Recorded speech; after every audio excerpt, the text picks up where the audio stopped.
Bangladesh's self-exiled former Prime Minister Sheikh Hasina has been sentenced to 6 months in prison for contempt of court by the country's International Crimes Tribunal. Hasina, who fled to India following a student-led uprising last August, now faces several charges in Bangladesh, and the interim government says they will pursue allegations of rights violations and corruption under her rule. For more on this, I'm joined by Adjunct Researcher at the Western Sydney University's Humanitarian and Development Research Initiative, Dr. Mubasha Hassan. Dr. Hassan, good to have you with us today. Now, this particular sentencing, this relates to contempt of court from a television conversation that was leaked. What can you tell us about that phone conversation? Thank you for inviting me. The phone conversation was not a television conversation. It was a conversation between Sheikh Hasina, who is in self-exile in India, and a local leader of a party in Bangladesh. And in that leaked phone conversation, it was heard that she was saying the court accused her of killing, of killing people. So she now has the license to killing people, and she mentioned the number of the people. One thing I need to underpin is that this is the one way Sheikh Hasina was communicating to her followers. She will have a phone conversation through WhatsApp with her activist and leader, and they will leak the conversation. And the court found that Sheikh Hasina's comment was degradatory to the court, and that's how the court convicted her. Yes. Now, of course, we know that Sheikh Hasina is living in exile in India. There have already been efforts to try to get her extradited from the country. But will the sentencing in any way pressure India to finally give her up? It really depends on India. It seems to me that India is not going to give up Sheikh Hasina soon enough. It's also because of the reason that perhaps India is thinking they hold a bargaining chip. And also Sheikh Hasina has been closest allied to India. One of the impact that will happen is that it will dent Sheikh Hasina's legacy further. Now, she's also currently on trial for crimes against humanity over the deaths of protesters in those anti-government protests, which ultimately brought her down. How has that trial been progressing?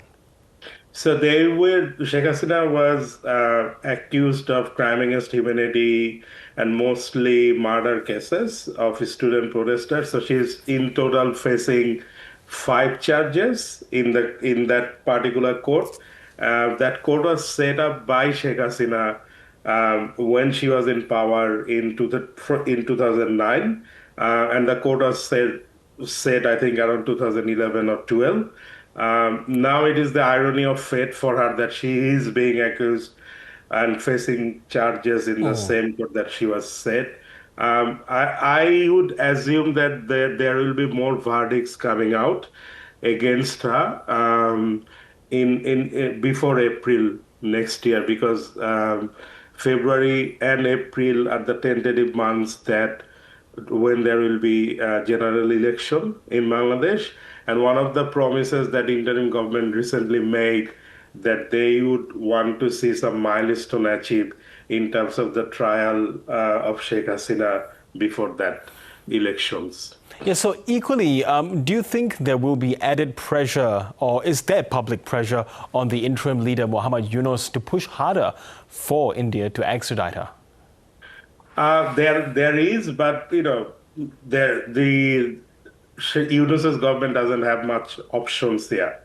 India is a sovereign nation; it's a regional power, and for some reason they worked out that it is in their interest to keep Sheikh Hasina as much as they want to keep her. I don't see this interim government as much power to bring Sheikh Hasina back if India doesn't give back Sheikh Hasina. Yes, and Muhammad Yunus himself, he has been sort of facing growing criticisms, hasn't he? I mean, there are civil service strikes at the moment. So is there a push for Mr. Yunus to perhaps change a few things and also to call for these free and fair elections to happen? There are, Bangladesh has been under an authoritarian regime for over a decade. And suddenly it is opened up for freedom of expression and freedom of movement. And there are many grievances within different sectors. So there are some pressures that we have seen within the administration against reform and in favor of reform. So there are groupings. The main opposition party, Bangladesh Nationalist Party, has been pressuring Yunus's government to give a firm date for national election. And against that persistent pressure, Yunus has agreed to hold election either in February or in April. And it's also the election is also important for political stability in the country. Yes. And finally, Dr. Hassan, the UN has called for action on enforced disappearances that's happened in Bangladesh under Sheikh Hasina's rule. And the UN is calling for greater protections for victims and witnesses and better vetting of personnel. So you are one of the victims of these disappearances. So what do you think about these recommendations?